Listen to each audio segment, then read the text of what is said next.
government reform plan. We're going to put government back to work for Canadians. And this is a three-point plan that is going to have government working. The first thing we're going to do is we're going to limit the terms of both senators and members of parliament.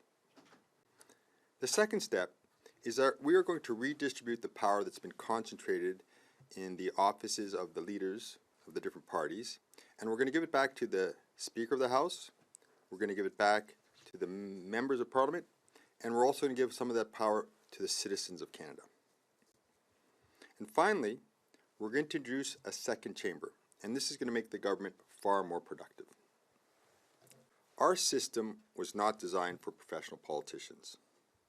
What we need is for people to come to Canada, come to Ottawa, use their expertise to contribute to the debate, and then move on and leave space for new Canadians to come and take their place. And this will bring a diversity of knowledge and expertise into our decision making. And therefore, MPs will not be eligible to run again after they have passed the 10-year mark of being elected. As for senators, they would be limited to one 10-year period.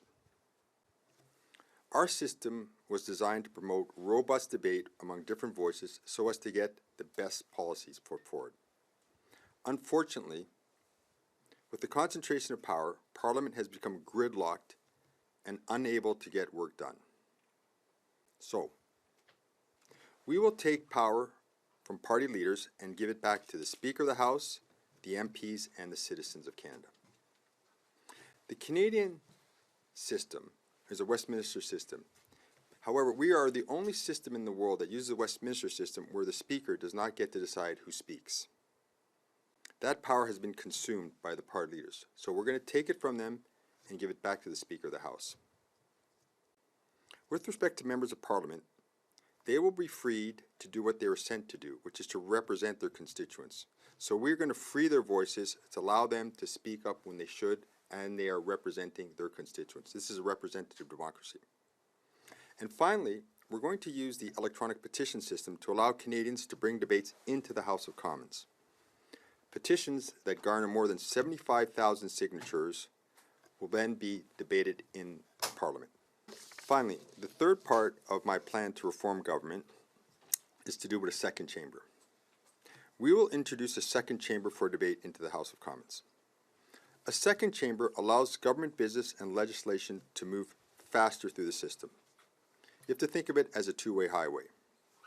The main debates will still take place in the House of Commons. However, uncontested business such as petition presentations, member statements, members' motions, and the like will take place in the second chamber.